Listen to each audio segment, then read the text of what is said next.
Well, gentlemen, thank you for making it down to Delray Beach, 160 Studios, as we continue to follow up our amazing Medtech delegation and our efforts towards Israel. You all took out time out of your day for this, and I appreciate it. It's like your second home, though. Great to be here. Great to be here. Thank you. Any opportunity to come visit you, Joe, is a good opportunity. I'll take that. So, gents, we were in Israel as a squad. A group bigger than us was there in late February, I think. And we are now in mid-May. And we've had a lot to think about since then. I know I have. And you know, it was a 3.5-day sprint, but I've had a chance to reflect, go back through pictures, go back through articles. Avi, what? And you've been back since. I've been back. Yeah. I was there a couple weeks ago for Passover with my family. Yeah. So, what, as medtech executives and leaders in the industry, what have you reflected on that was seeded back then, and now we're seeing what's going on today? And what are you hopeful for and concerned about in the future? Well, so I'll tell you, first and foremost, this was one of the most impactful trips that I've made to Israel with the group, and having lived in Israel for many years and traveled back and forth countless times, there are few visits that stand out to the extent that this one did. Partially, to a large extent because of the camaraderie we had, the group we had, which was dynamic. We fed off each other, but also being in Israel at the time that we were there, showing our support, understanding the importance of the medtech ecosystem in Israel, everything that it has become and represents, our support, us traveling from overseas when many people would actually go the other direction. To me, it hit home. It's a trip that I'll never forget. And just then and even now, talking to people who are there and involved, there's so much learning that the entire community is involved in with regards to medtech and other things. And after every adventure, and I'll use that term, adventure, there's always takeaways that lead to improvements and things that are advancements, whether they're in our culture or as we as medtech executives are interested within the medtech space. These adverse events, adverse times, some people look to as negative, but I think the sense that hopefully we all got when we were in Israel is, yeah, they're bad times and they're hard times, but the Israeli medtech community is embracing this and leveraging it for the positivity that will come when this all settles down. Yeah, and I think that's a learned flexed muscle after thousands of years of constantly having to work off your heels, right? I think, and Tal, you grew up there, so this is even more interesting to get your perspective on things. Yeah, I grew up there and I moved to Boston 20 years ago, and meaning I echo what Avi mentioned, because I was in Israel a lot, right? Both on business, both on family, but some of the places we've been, I've never been in Israel, because you go home, right? You go to your places and you see it from a different lenses when you come with a group. And the other thing I saw is how people were appreciative of that. And Israel, as you know, can be tough sometimes, but they were very appreciative of the fact that we came that time, meaning for Scott was the first time in Israel, for example. And then even later on when we did the LSI panel that the three of you, Joe, Adam, and David supported, Israeli came to me afterwards and gave me a big hug. Just thank you for spreading that message. Because it's not just being there, it's, to your point, it's coming back stateside and spreading that. That's what we saw. That's the opportunity, actually. And it's tough, meaning Israelis have a roller coaster of emotion every day. It depends who I ask and which time of the day. It's like people are happy or sad or both in the same time. And it's not going away, unfortunately. But that spreading the message both ways, I think it's really important. That's what I felt from people in Israel.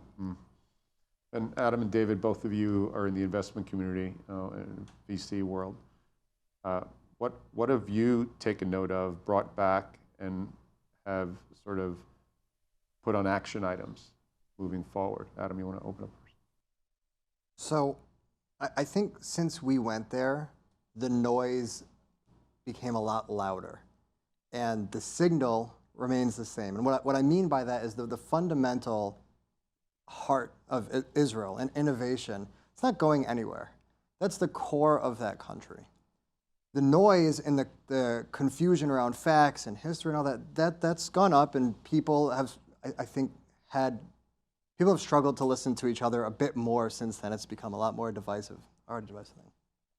But it still remains the same, and it's the same as an investment. When you believe in something, believe in a country, believe in an idea, noise can sometimes make you start to question that, and you can't.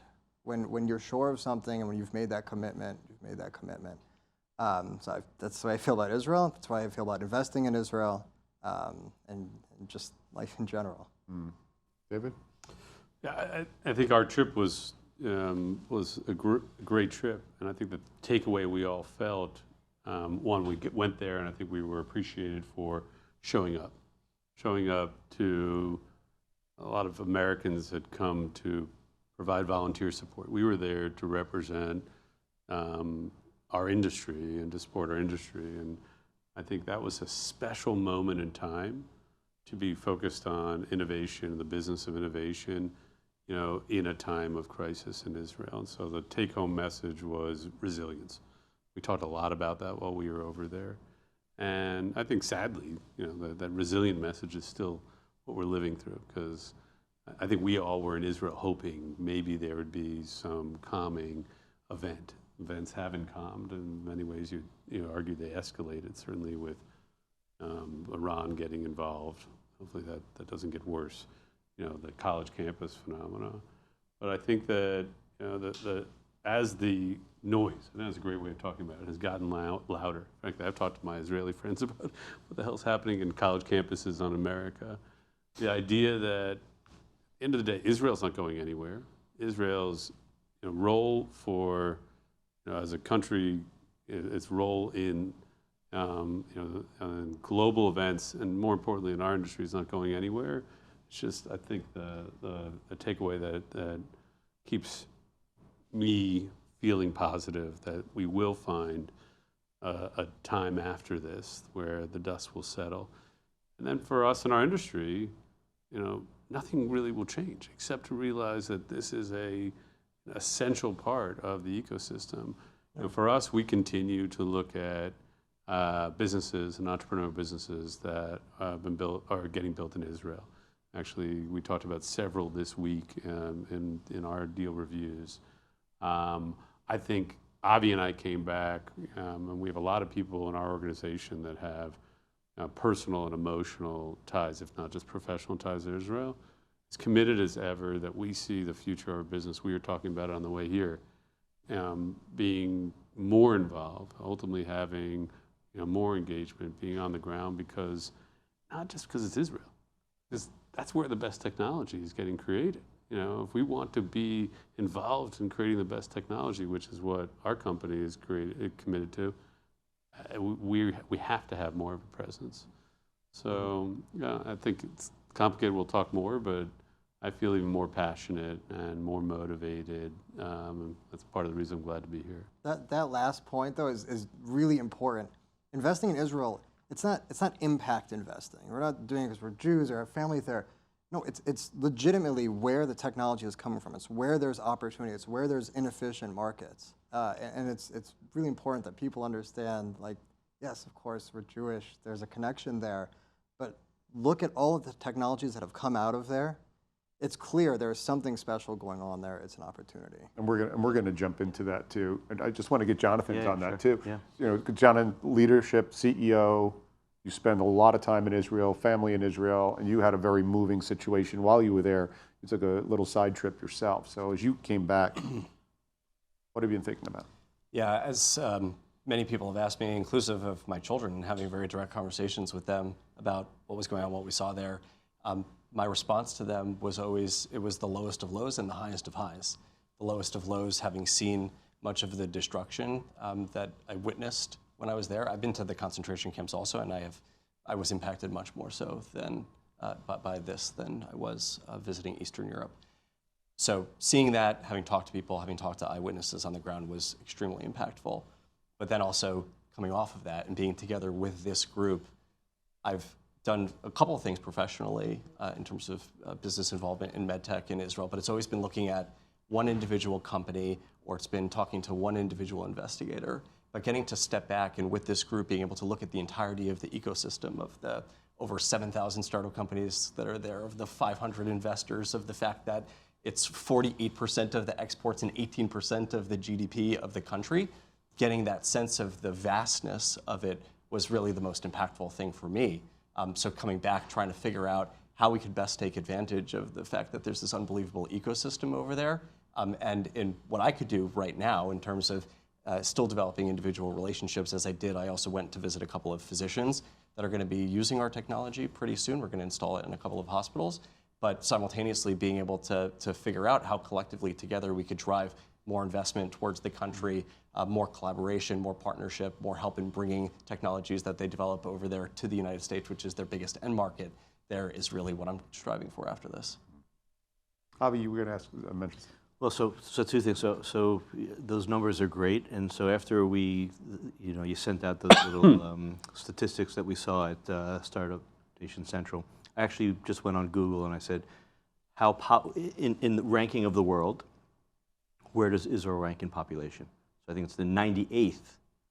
So it's sort of midway, 98 out of 193 or 5, depending on Right how behind you Connecticut. Yeah, right. So you think about Connecticut's strong. we're in the bottom half. Israel's in the bottom half of populations around the world, but in the top 5 in everything in our world, and the impact is tremendous. And I don't remember exactly what I was going to say. It was related to sort of Adam and David's comments about everything coming out of Israel, and we're not investing as Jews in Israel, but we're investing in impactful technologies. And when you think about it, unfortunately, it's things, and here's a great example, there are unfortunately many soldiers who have lost limbs. The ability to rescue soldiers is a lot more efficient and successful now than it has been in previous wars. So one of the things that Israel is dealing with now is soldiers who have had significant bodily harm. Where in the past they would have been, right. They would have been killed in action. Yeah. So now there are efforts, and this again speaks to the ecosystem, the unity, the resilience, the brotherhood, for lack of a brotherhood and sisterhood, where you now have a situation where you have to deal with soldiers, men and women who have been wounded in ways that were never sort of fathomable previously. Mentally too, emotionally. And I was about to say, including things like PTSD Exactly. and other things where people are not the same people. I'll go out on a limb, I'm not the same person since October 7th, and I was there on October 7th. And probably all of us since this visit have changed to some extent. And what Israel does, and it's done this after every war, it's found areas that are challenges to their own local ecosystem and have looked for solutions, have thought out of the box, have been creative in ways to say, we're helping ourselves manage this atrocity and all of the things that are the fallout of war, but at the same time, we're doing it for the greater good, and we're doing it in a way that we're going to give back to the world from what we've experienced through these adverse times. And you wouldn't know to look to Israel whenever I had shared with friends of mine about Israel. And like I mentioned earlier, I'm the only Goyim on this panel. So most people don't understand Israel. They think of... That's non-Jew, for those of you that don't know. they think of war, guns, camels, and desert. Yeah, That's what most think of. They don't even understand the technology aspect of this. And I want to introduce, to kick off a conversation around that, I want to introduce a clip that we spent time at Startup Nation, and we can get into some of the statistics there, and we can help educate some of our viewers for those that may not be familiar with it, and why it's so important to the medtech healthcare system. So Marco, can you roll Startup Nation?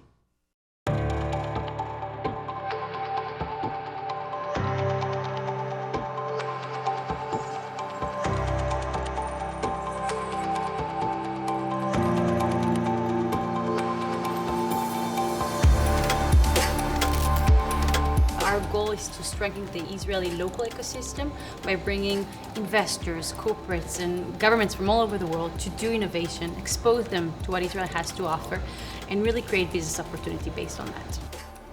One of the most important thing about Israel is, yes, we know how to argue with each other, but we really, this togetherness is something very strong in Israel.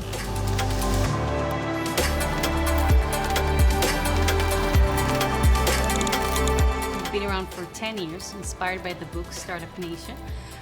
That's told the story about how Israel became a powerhouse of innovation, and that's what we try to do every day. So Startup Nation, I just want to share some stats, Avi, on what you had mentioned and Jonathan mentioned. If we think about Israel, per capita, it's #1 in the number of startups in the world.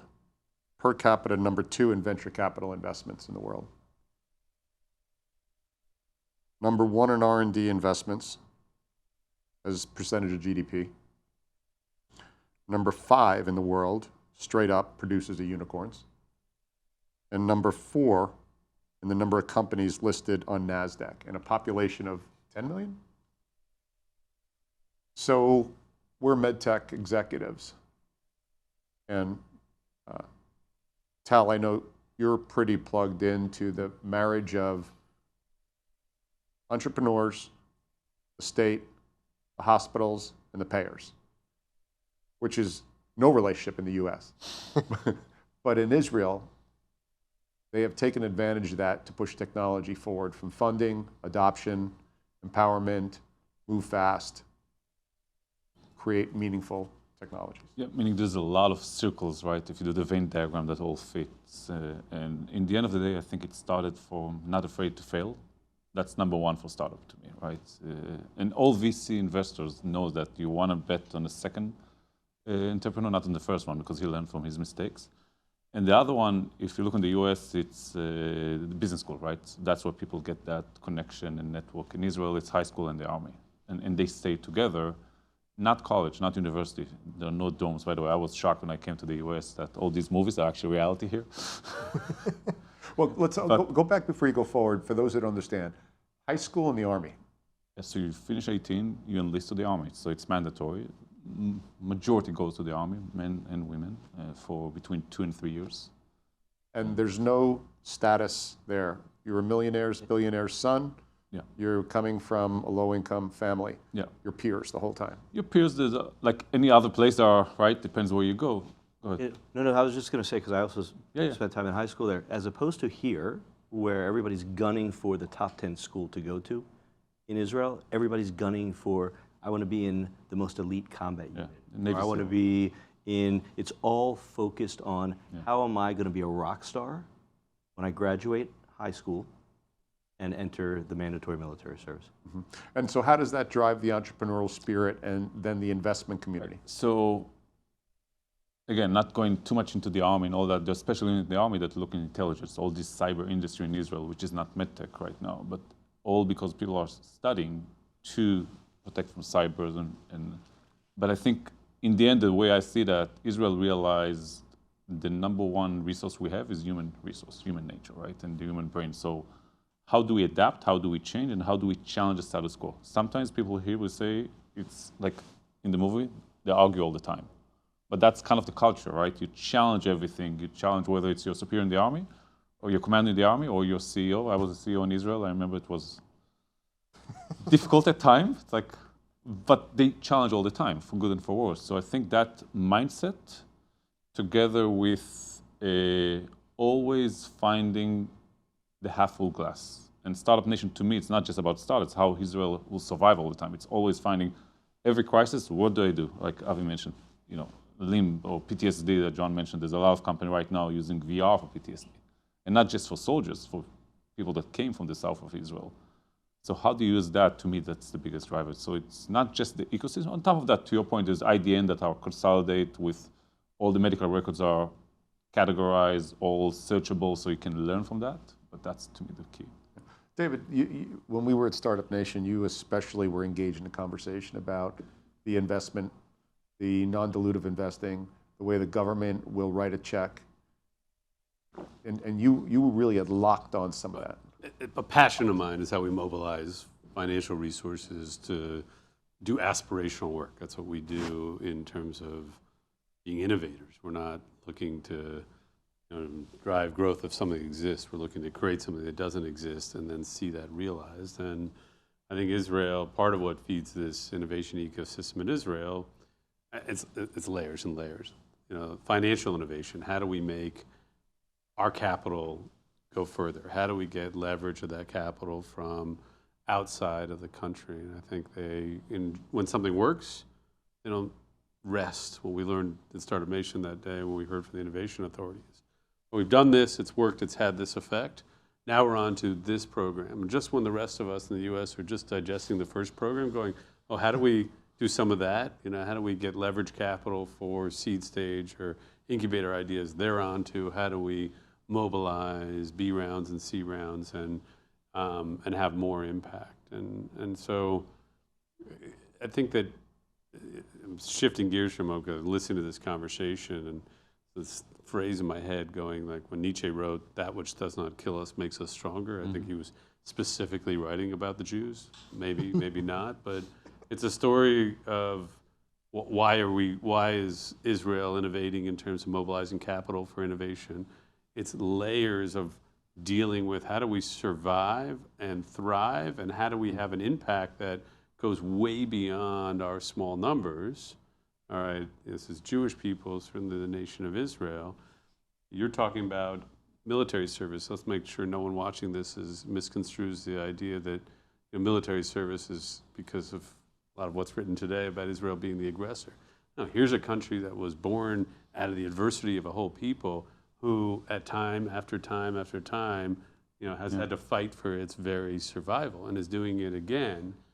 And I think that mindset and that culture is embedded in a whole population of people that can never be satisfied with the status quo. That has to think about, what can we, it's good, now what do we do to make it better? And frankly, the whole world could learn powerful lessons from that. Yeah.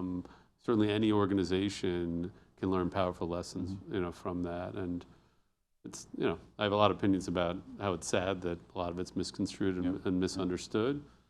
But we clearly here recognize that that's a big part of what makes the country and its people special. But just to piggyback on that, you can have three people that went to the same unit in the army, but one went to be a lawyer, the other one went to be a doctor, and the third is an engineer. And they say, we need to do something together. So think about the diversity that they have together, the different mindset. Okay, I have a medical problem. How do you solve that? And finally, the lawyer will find the solution because no one thought about it and is just challenging everything.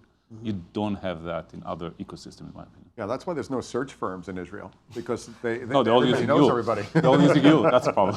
That's it. Well, they use us. Only when they want to come over here. But that's very true. The networking there is unbelievable. Yeah.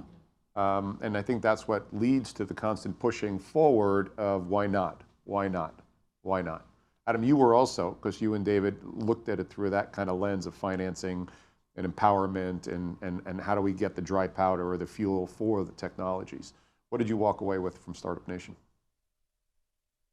So, I mean, most importantly, as David said, is the way that they are now thinking. Phase one was how can we get these companies off the ground? How can we go from an idea and prove that idea works? And it was interesting to see the focus is not anymore to be where the technology comes from and then is purchased and then monetized. The idea is take it all the way in Israel and get funding for that A, B, C, D IPO, which has happened in other industries much more than ours within cybersecurity. It's crazy. But seeing that the government is figuring out how they can help get there, and they are trying to be leaders in that, which is probably not how our government typically thinks of these sorts of things. It was really inspiring. Now, of course, just to be clear, the Innovation Authority, while they are a government organization, they're not directly it's not the same as the government, and here things get a little bit more mixed up in this country. They have a special way of doing it, and that's also another innovation on how to fund things.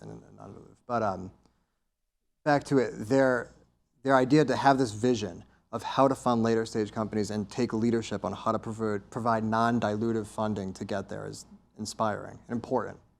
And why is that important, Jonathan? So you're a U.S. CEO. Why is that? Because we keep on talking about Israel, Israel, Israel. How do we now connect Israel to the U.S. healthcare system? Why is it so important to our ecosystem?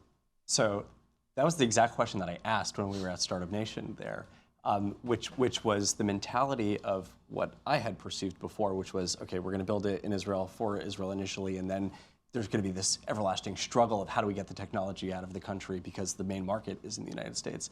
And in fact, they were very clear about it, and we even saw as we went to Rapid Medical and as we went to visit some of the other startup companies who turned into bigger companies when they were acquired along the way too, that no, the absolute focus from day one for these companies is global. The country is way too small for them to focus on just the Israeli market alone, and they have to have those plans in place not only for the technology development, which usually happens on the ground early there, but how do they scale the manufacturing? How do they go through the regulatory processes in the right way? How do they make sure that they have the ties to the strategics and to the VC funds at the strategics and to US VC funds as well?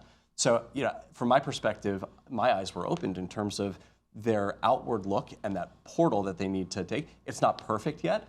I think that that's potentially where some of us, particularly on the investing side of the community, have the opportunity to make those connections even deeper, to really help these companies move from Israel, where the genius of the startup is there, the chutzpah is there also in terms of the aloofness, and the nobody's going to tell me that I'm going to fail here because I'm just going to keep going at it anyway over time, and I'm going to fail, and then I'm going to get back up, and I'm going to try again.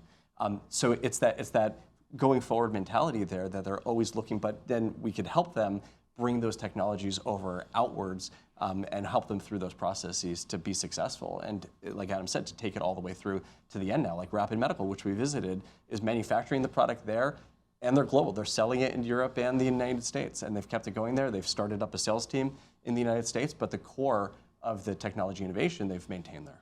Yeah, and the brand, like Israel had this brand of somewhere where people are inventing all the time, and they're like, look at this amazing technology I made, and then you ask them, well, who's going to use it? No, don't worry about that. Look at this amazing technology, and that's shifting. That's not the reality anymore.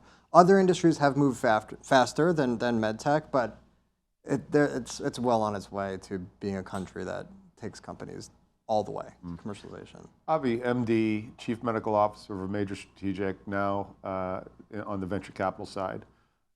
The technologies that you've seen, both as an interventionalist and an investor and coming out of Israel, how should the U.S. uneducated person, uneducated in regards to Israel, think about Israel, and why is it so important to the medtech healthcare system in the U.S.? It's a challenging question. You're the smartest guy here, so you got it. It's an MD. Yeah, I mean, maybe it goes back to something that I said before, is to do things for the greater good.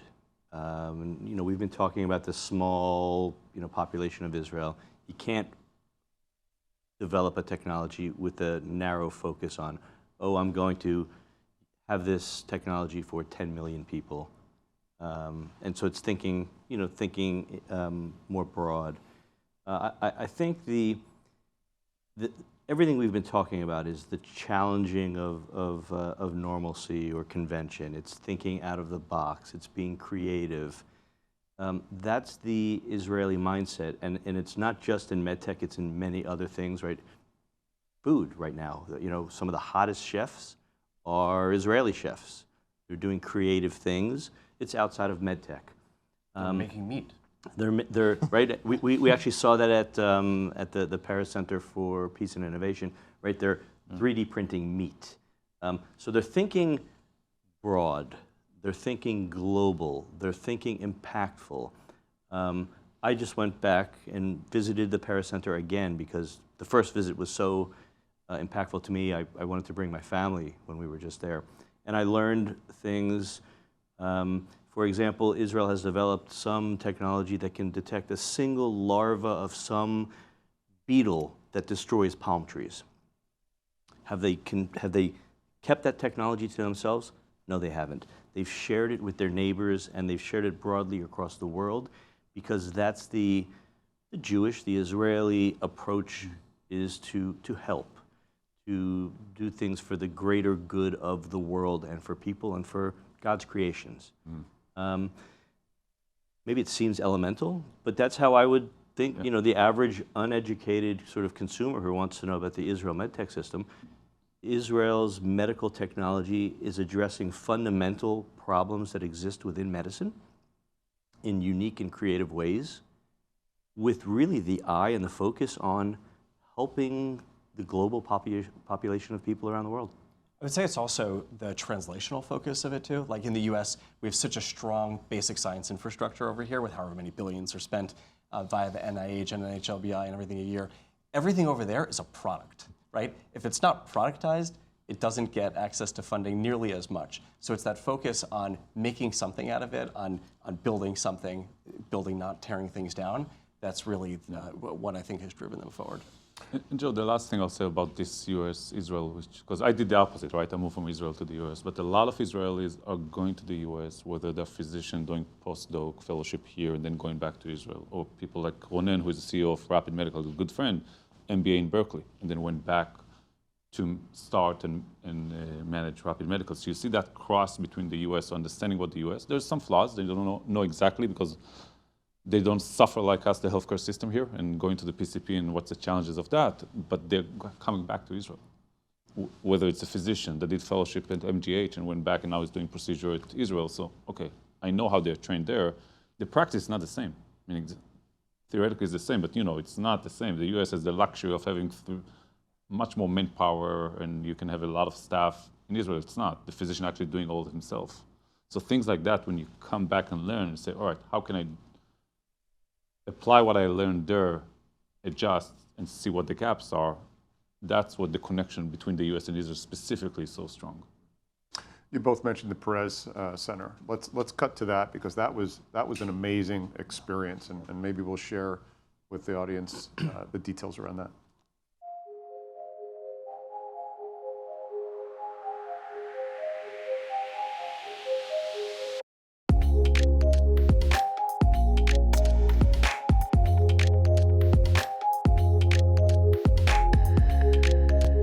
So here in our startup gallery, we have about 44 startups on display, about 350 apply. It's generally a rotating gallery.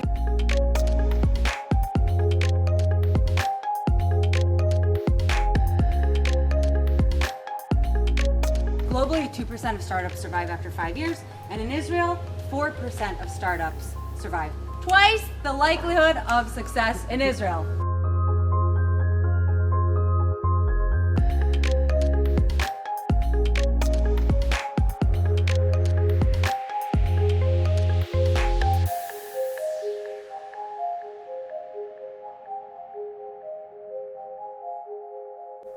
One of the things about that piece, obviously our post-production team is magical in when they put it together, is how they integrate everything, meaning the landscape, the ocean, the Perez Center, the technology, and it all flows seamlessly. And that seems to be a statement of what life in Israel is like. And I don't know if it's because we're constrained with land, because, to your point, Tal, earlier, the resources are not as robust, but everything seems to roll into each other. And everybody's looking to support each other in that. And I walked out of that Perez Center with that. David, what hit you when you were there at that? And we didn't show enough here, but the technology there was unbelievable. I missed that. You missed that one. Yeah, what hit me is that I wasn't there. Okay. So fix that in post. I'm going to go to Jonathan on that. I think that there's a book that we read to our children about Joseph had a little overcoat. It was torn and worn, and he turned the coat into a vest, and he turned the vest into a tie, and he turned the tie into a button, and then the button broke, and they lost it, and they made a book out of it. So that idea of the fact that you can make something out of nothing, I think, is the story of this country. It's to the way that it started, right? The land wasn't agriculturally developed. The universities weren't there. There was so little that was there to start off with, except for an idea and a passion, and the passion that Jews deserved a homeland to be able to build up. And that's the story of Shimon Peres as well. I mean, you have a guy who came there, really early on, even before the war, and fought in the war, And he was a fighter all the way through. He was responsible single-handedly for building up the defense industry of the country when nobody else, including the US, would sell weapons to Israel. He went and he got all of the weaponry for Israel to defend themselves in the 60s and the 70s. And then he turned into a peacenik and into a politician, and he built this thriving innovation ecosystem that was there. So much of the venture capital movement and the startup nation aspect of it is attributed to Perez and everything that he did in terms of bringing the investment community there in order to foster it. And he was president all the way up into his 90s. I mean, a guy who never retired up until the day that he died. Basically in 2016. He even lived apart from his wife in his last couple of years in order to still contribute to the government at the end. So I think that's the story of how can we make something out of nothing. And it's the part about tackling really difficult problems as well. When nobody else wants to tackle it, but there's an idea there and you could turn it into a product, people have the gumption to get it up and going. And it's not always for money, is it? I mean, I've been working with Israel for over 30 years. Well, money is a driver in all of our lives because it gives us resources to do more things. Right. But Tal, you come out of that ecosystem. You were a CEO there. We founded Corindus there, right? Yep. Yeah. So what's the driver? In the U.S., it really is money. I think if you go to Silicon Valley, you go to Sand Hill, it's the vulture capitalist mentality. But there, it's a little different. Strive for success and leave something behind. Obviously, money is a piece of that. Don't get me wrong, right? Everyone loves the stories about those people that made it and cannot work forever, or don't need to work forever. But the drive to leave an impact and to change the world, I think that's kind of like, there's a famous Israeli song, "You and I will change the world," that's the song. But sorry, I want to go back to what John mentioned about Paris, because that's close to my heart. So I grew up in Israel, and the center of Paris is not for innovation. The innovation just added a couple of years ago. It's a center for peace. Yeah. And a lot of people, without going too much into politics, don't know about Israel, that a lot of diversity, if you go to a hospital in Israel, majority of the physicians speak Arab as their first language. And that, it's not, obviously, it's a Jewish state by the culture, by the definition, but Jewish are only 75-80% of there. And they're all, equal citizens. There's startups. There's actually program by the government to support Muslim, Jews, and other, not just Jewish people. And it's important for me to understand because I grew up as a kid, and I lost my father in the army. He was a jet pilot. And the heritage is about peace, about songs, and how do you strive for a better future for everyone. Yep. And that's how I grew up, and that's all the songs. There are no songs of war in Israel. It's the songs after the war, right? It's the songs of how do we make peace and how do we strive. And that's the driver that John mentioned, that to build something because you want it to last. You want it to last to your children. It'll build something that you can be proud. And going back to the startup. Yeah. And hope. Yeah. Like the national anthem is about hope. It's about hope for a better future and hope for peace. And that was the most moving part for me after going there, is that you had a leader in him that was very focused on giving everyone hope for a better future.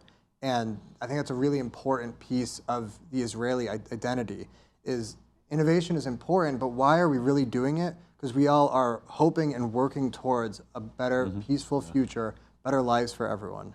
And that was so moving to be there in that place that was standing for that. And we finished up in the replica of Shimon Peres's office. Yeah. And I mean, you want to put a wrapper on that. That was just crazy. And just one thing, you had mentioned he turned into a Peacenik. A peacenik later. I'm going to challenge that. I think he always was a peacenik, but he knew you needed the threat of reciprocating violence to keep peace. Deterrence, right? Well, how about the story? How about the story around building up the nuclear program that was there? I mean, he was tasked with, we don't have the funds to do this. I mean, he was a fundraiser essentially at that point, and he ran around the world to raise money from Jewish philanthropists to build the Dimona reactor. I mean, and it was only through strength that they were able to establish themselves and create the basis for all of this. It's a tragedy of recent events in terms of how the brand of Israel is getting shaped in many ways, I think, the wrong way. On October 6th, Israel was, we talk about Israel as our closest ally in America. I think Israel was a beacon of how you could transform the Middle East. And it still will be, in terms of how their relationship with the UAE is creating opportunity, how the relationship that eventually will be established between Saudi Arabia and Israel is going to help take the example of what Israel's been able to do with its limited resources. You know, Israel's a net water producer in a country that is incredibly arid. Israel, we're talking about innovation and technology. What's the future of that region? It's how do you leverage innovation, technology, better business models, and a drive to do more with less to transform all of the Middle East. And I think that this moment in time is essentially other forces fighting with what is a powerful and ultimately peaceful and very productive example of the country. This is a country that's always had to defend itself. Why do you need to have everyone go into the military? Because you're a small country, and at every moment in its evolution, people have tried to tear that country down. So there is peace through strength. There is peace through innovation. There's peace through being able to defend yourself and then hopefully be accepted. So everything else that you do that's good can then be shared. And that's where we were before this. And eventually we'll get back to that same moment. It really does permeate through the entirety of the society. Look, it's not perfect. It's always working on. It's far from perfect. It's far from perfect. People are always trying to make it better. But for example, the day before we got together, I went to 2 hospitals that day and I visited 2 different physicians. One up in the north, an Israeli pulmonologist, and the one in Jerusalem is an Arab pulmonologist. And I sat down with him and we got. Sorry, they're both Israelis. Both Israeli. One is Jewish, Ah, one is the Muslim. Probably. Both Israel, and both treat both Jewish patients and Arab patients as well, equally, all the way. I sat there and I had extra time. I showed up extra early. I'm sitting there in the lobby of the hospitals drinking my cappuccino there, and I swear the number of people walking by, 50% Jewish, 50% Arab, Muslim. Right? It's just the reality of being intertwined within that society that's there. And then even we were up at Rambam, and we had a presentation from a bunch of different physicians who had new medical devices that they created out of their clinical practice. Several were Jewish, and then we had an Arab physician as well, gastroenterologist, who had 2 different device companies that he launched that was able to get funding from their innovation center over there. So it's not only at the base of society, but it permeates through the entire society, and they're always working on it to try to make it equal and better.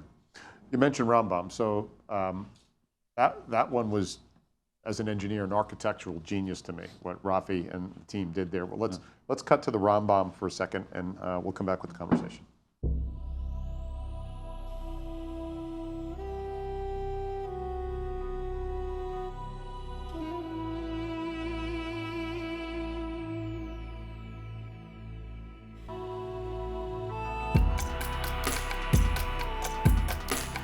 This is the largest hospital in the northern part of Israel, and level 1 trauma hospital. And as I told Joe while we were walking, a lot of casualties are coming in.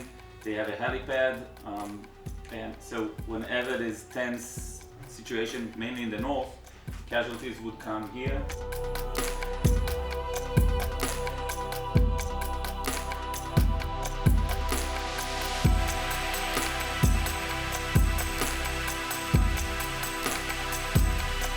When I had this vision to make this underground hospital, all the government went against me. You don't need it. I had to fight with them for 5 years to make it happen.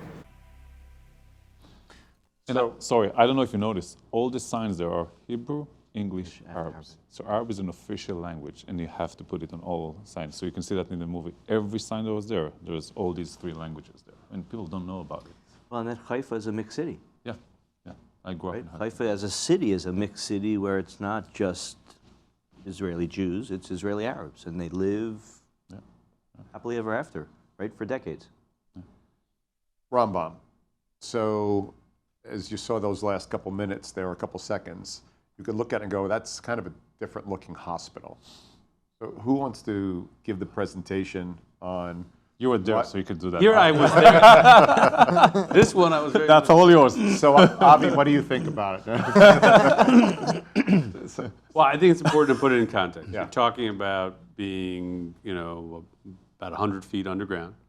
I think we were on the 4th floor of an underground parking lot which is an actively used parking lot. And for the wrong reasons, obviously, because of what's going on at the time, we had the rare privilege of being able to see what is a 2-story underground hospital that is convertible within 24 to 36 hours on need, on demand, into up to 2,000 beds, fully functional hospital. They have every resource you need in the upstairs above ground hospital, emergency rooms, operating suites. And so we saw it fully functioning because it is the reserve hospital for Rambam during a conflict time, which you certainly have potential for conflict in northern Israel. Nothing like this exists in the world anywhere. Nothing like this ever existed. And Rafi talked about needing to fight to make this possible. It's very clear to all of us who were there. It's incredibly valuable in a country that does have to deal with these kind of threats and conflict to have that convertibility. But once again, speaks to what we're here talking about. The drive to solve problems in ways that no one would think to solve them, and then have to deal with all the little problems. I thought the coolest part was, how do they keep the floors impeccably clean? Because you didn't see in the ground, but every one of those lines was a parking space. Yeah. So you can see that this is evidence of a parking garage, and parking garages are pretty gross. This one has specialized cleaning equipment so that the first thing you don't have to do is clean before you move in all the beds. And it just was incredible. Could you imagine being in that meeting when they were saying, we need to make a bigger hospital? And so it's like, we got a garage.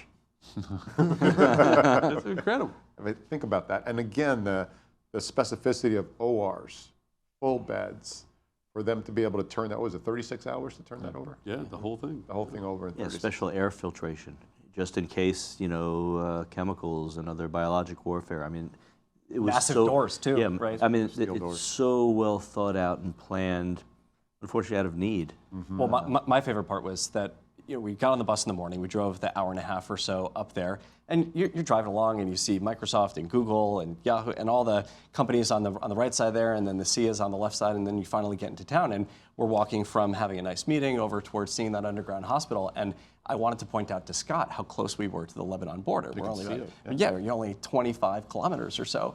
So I open up my phone with Google Maps and I look at the GPS, and the GPS says that we're at Beirut International Airport. It's like, They shut down the GPS. They shut down the scrambled, GPS. yeah. They scrambled the GPS to prevent guided missile attacks there during that time that we were there.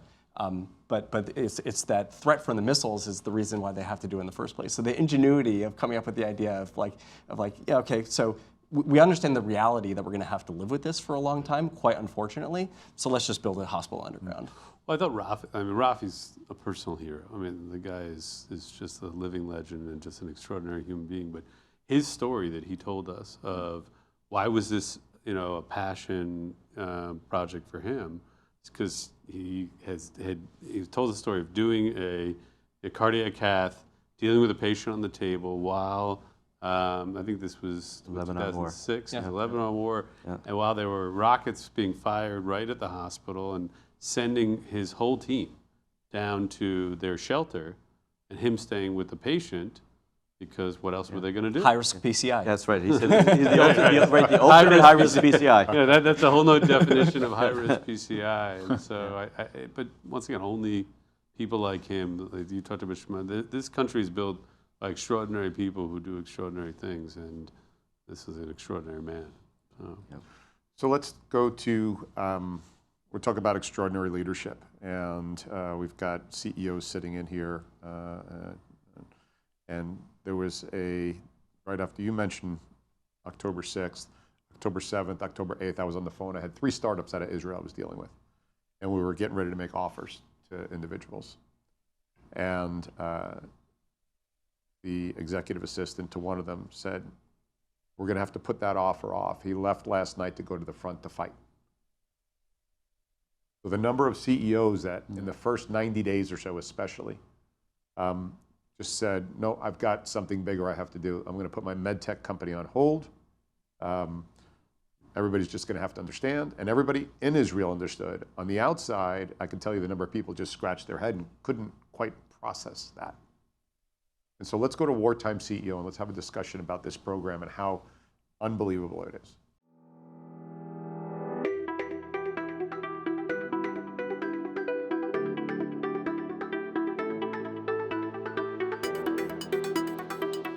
the resilient Israeli people, landed on our feet, and we said, okay, how do we support each other? How do not only our own survival, not only our domestic survival, but how do I look to my neighbor, to my founder, to the other founder from my other fund and say, okay, how can I help? And so Wartime CEO started as a joint initiative by 3 firms, venture capital firms, Lionbird, NFX, and Imun, together with great industry partners, really leading industry names, LifeSci Partners, Startup Nation Central, Pearlcom, 8400, Paris Center for Peace, and of course the Israel Innovation Authority and Poalim Tech immediately joined after. And basically everyone asked how they can help. And so what we did in essence, we said founders have a really hard time. A lot of them were drafted to reserve duty. They were growing businesses while serving on the front lines and they needed our support. And we VCs felt that we need to roll up our sleeves and help. And we helped. So we called it a founder from another mother, and we did VC office hours, objective sounding board, to talk about how to grow your business. Funding is one small pillar. You need funding, but you also need clients, and you also need the right kind of budget, and especially, with all the macroeconomic that is happening around the world, we felt that we need to make sure that this vintage in Tel Aviv will be the best vintage across the world, with all of us pitching in. And up until now, we have 300 companies across all domains, 70 investors from 45 funds, all of us kind of pitching in to help and support these companies. And we urge everyone, whether you are a business executive and whether you are a venture capitalist, and whether you just want to help and provide kind of that knowledge from your expertise, to reach out. So that was pretty profound. You had an entire community of arguably competitors with each other, so to speak, or midnight hours being burned for somebody else, but also for the economy and for Israel. So, Avi, what were your thoughts about, first of all, thanks to MedX for hosting that, and then what were your thoughts about that program? I think it epitomizes everything we've been talking about, is the unity, the resilience, the looking at the big picture. At the end of the day, sure, we may be competing, we're both developing, a similar technology in a similar space, and I'm gonna try to beat you and you're gonna try to beat me. And maybe we come from different backgrounds, and maybe we have different religious opinions and political opinions, but at the end of the day, when we need to, we put all of that aside for the greater good, for the Israeli people, for the country, for everything that we stand for, and nothing else matters. And I think that speaks to that. And I think for people who have not been to Israel and who don't understand the Israeli mentality, it's hard to wrap your head around that. But to those of us who understand the culture and who understand the fact that you can be at Ben Gurion Airport and you see people of every color and every religion and every walk of life, and it's a country that's open and democratic and free, and the people decide on who they want for their government. And it's hard to wrap your head around the Israeli mentality and the Israeli culture, but I think this really epitomizes it. At the end of the day, we stand shoulder to shoulder and we help each other, and nothing else matters. Adam, what were your perspectives on that, especially as an investor, and also as you look at these companies and invest in these Israeli startups? Yeah, first of all, that clip I thought was super moving, because it really just, not to get too philosophical on this whole thing, but why are we here as humans is to make the world better and to make things better for the next generation, which is, at the end of the day, what Gal was saying is they're all working together because they know how important it is that we continue to push society forward. We continue to improve the lives of all humans. And I think in venture capital, it gets forgotten often. Mm-hmm. Why are we really here? Why are we in healthcare and investing in healthcare, innovating in healthcare? It's because we want to improve healthcare and improve patients' lives. And you know, the fact that they're able to be competitors, but then take a step back when things are difficult and realize the real goal here and pursue that, that's everything. And that's really what Israel stands for. And I deep down believe the whole world does stand for that. Israel just happens to be pushed a little bit harder to have to state that, but that's a whole other thing. And God, she's a rock star, by the way. She's Yeah. absolutely amazing. And I spoke with her. We went back walking from dinner in Tel Aviv, and we met her and the dogs like at 10 p.m. And she just finished a conference call. And the fact, as Adam mentioned, helping a portfolio company that is not yours, it's against all that the VC thinks about, right? And to me, it's like amazing. There's no even word to describe, and it's really from the bottom of her heart. She's passionate about it, and she and others, right? Really, and women in VC, it's all the things that are right for the greater good. It's unbelievable, amazing, without saying any bad words that I should not say here. The story that Gal told about the company who had 4 executives have to go fight at the same time. The CEO, the CFO, the COO, and I think the chief product officer, all at the same time, had to go in post-October 7th in order to, unfortunately, fight to defend themselves. And thereafter, they were gone for weeks. Nobody was essentially running the company.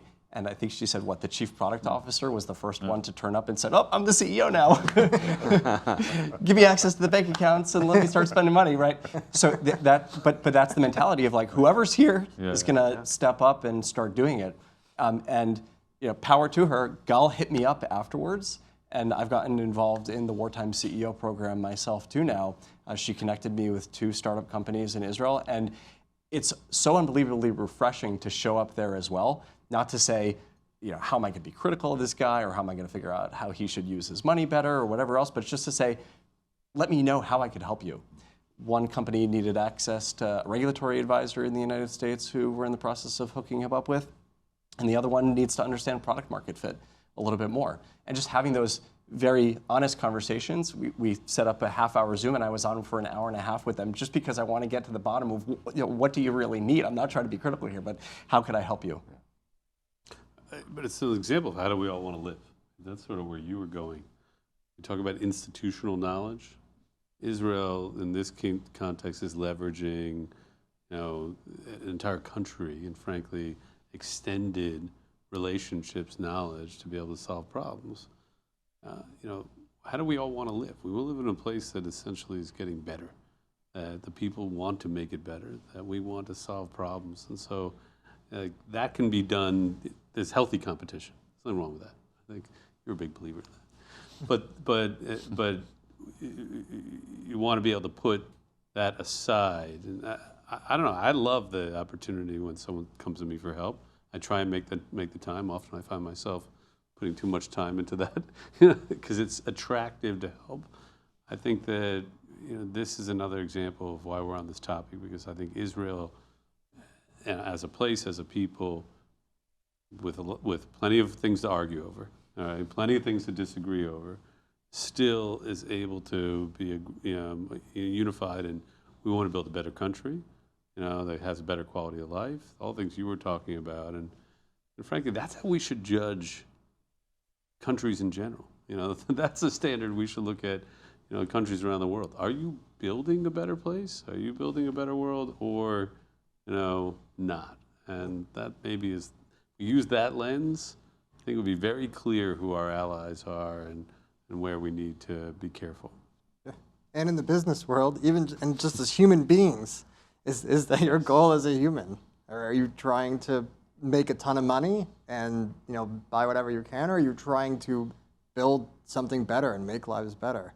It's a hard thing, and something we get confused often, especially I guess I'm from a younger generation in this crew. That's becoming, I think, more and more as we see what everyone else has, it becomes a focus. We have to remember why we're here. It's push things forward. So as we wrap up, you've got an open microphone I'll start with you, Tal. You've got an open microphone to U.S. investors, to U.S. strategics, to U.S. CEOs. What what message would you give on behalf of our delegation? And, you know, coming out of TAL, obviously not speaking for everybody, but I think you probably will get it close on what we would all think, and everybody will get a role at this. I think first, innovation is still thriving in Israel. They're still inventing, they're still thinking how to build better product, better solution. I think the challenge, if I put a US investor, US strategic, it's a risk, right? Let's not ignore the elephant in the room. There's a war there in Israel, and it's risk. People are going to reserve and all that. And what Israelis has been doing very well is grinding through and make it happen, right? And there's still flights, direct flights, there's still access, they're coming here. All these conferences, there are a lot of Israelis. So I think don't stop believing, and don't stop believing that, I think David mentioned that Israel is not going anywhere, right? We'll reshape, we'll adjust, but it's not going anywhere. And to me, it's again, people and innovation and what they're trying to do, and keep believing. That's, to me, the biggest message, because there have always been fruits for Israeli innovation. There will always be high prices, whether better product that we all know that we don't know came from Israel, or better partnership, or better world. I hope so, if I quote you. It sounds very philosophically, but that's the reality. Adam? You know, my biggest takeaway from the trip was that it kind of comes back to this. My biggest takeaway from the trip was that there's a lot of political conversation. There's a lot of different opinions, and that's fine. You know, it's important that we talk about it. We figure out the best path forward for Israel and neighbors. But at the core of it is innovation has always been there, and it continues to thrive. And by investing in Israel right now, you are not investing because you want to support the country. You are investing because you want to support innovation. That's it. Full stop. That's what I went away with. David? So I've had a lot of conversations with people in our industry, and often comes up, you know, particularly amongst my Goyim friends. Amongst people who haven't been to Israel. You know, have you been to Israel? And I think one of the things what was so fun about this trip and this group we had was having Scott there. So, you know, big shout out to Scott Pantel, who not only, you know, totally embraced shining a light on Israel as a bastion, as a, you know, force for positive innovation in the medtech industry at their conference, but then listened to those of us that said, you know, maybe you need to see this for yourself, and made his first trip to Israel with us before doing that. And I think it's incredibly important for anyone who considers themselves a medtech innovator, who, you know, is a medtech investor, who works at medtech companies, big or small, to put it on their agenda to go to Israel. And hopefully our trip sort of is an example. Go to a conference like ICI. You know, go visit startups. Go talk to your venture capital peer groups if you're in that space. Talk to entrepreneurs. Because there's so much that I've learned over the years ago. There's so much to be learned. And I think that's the biggest message. In this time where we could get a lot of people really confused about the nature of Israel, the history of Israel, the purpose of Israel, I think in our pocket of the world, only, you know, not just positive things to learn, but so much to be inspired by, and so much that can be taken away to do better. So those have been the interesting conversations, and I really want to give a shout out to Scott, because I think he led by example, and we need more of that. There will be quieter, calmer times, and because of the strength of what happens in medtech innovation and innovation at large in Israel, I think all of us who are in this are going to want to invest more, put more there. We need to make it part of how we, you know, build our business going forward. And, you know, that I think we should all recognize making the trip and having him there. You know, frankly, your commitment means a ton to me, and I know to all of us. Creating room in your platform to focus on topic. This isn't about Jews or Muslims or Christians, or it's about building a better world, and this is the country that is doing it every day, and that's what we talked about. It's been fun to talk about. Jonathan? We all had different motivations for why we went and why we wanted to go, what we wanted to get out of it, and what we're bringing out of it thereafter. You know, I sent around a bunch of emails in December, and David actually replied to one of them and said, "Oh, yeah, this would be great. Let's do something in February around ICI." And Adam called me in early January or so and said, "Let's do something." And I said, "Oh, great. Let's join in with what we're doing already." And really appreciate you agreeing to come, Joe. So much of I think what we're trying to take out of it is to bring what we saw there to the rest of the world and to shine a light on that experience that we had that was there at that time over even just a short couple of days that were there. I mean, for me personally, being able to develop these lifelong connections to individuals who are there and to constantly think about how are we going to, whether it's put more capital into it, take technology out of there, build something bigger than we have as any one individual is what we're really trying to do out of it. Avi, you've got the ears and eyes and hearts of the CEOs, the investment community, and the strategics. What would you tell them? Yeah, so it's tough to follow these four, and much has already been said. And I really do think going and seeing firsthand, similar to what David said, we're bombarded by information that all has a different kind of twist to it at the end of the day when you actually get down to the root of the issue. I think most CEOs of big strategics, most educated investors know about Israel, right? You can't not know because of the impact that Israel has had. So I would say what we did, and again, the call out to Scott, the call out to you, Joe, the camaraderie that we developed, the relationships that we built together on this trip go beyond just going to Israel on a Medtech mission. I would argue that that experience, the relationships that we've begun to forge with each other, will be lifelong. And that's also part of the charm of Israel. You go there on a mission with strangers. Some of us never had met before, right? You go there with the right group of people, with the right agenda. The impact that you can have, number one, on Israel by showing your support and by being part of an ecosystem that's flourishing, as well as the impact that it will have on you and that you will take home with you, that you can share with your colleagues, I think is very difficult to measure, but it's real. So again, I would say go and learn, find out about Israel, find out about the technology, about the innovation, and do it with people that will be part of your lifelong experience visiting one of the most amazing countries in the world. Yeah. And I would close, you mentioned our platform. I think what's really important is you start to make decisions in life. Oftentimes we only look at the information that's in front of us, and we never ask, what information don't I have in order to make a decision? And so the information that's been put out in the public domain, I think we were okay October, November, December, and then things started to get a little noisy in general and become charged with alternative agendas.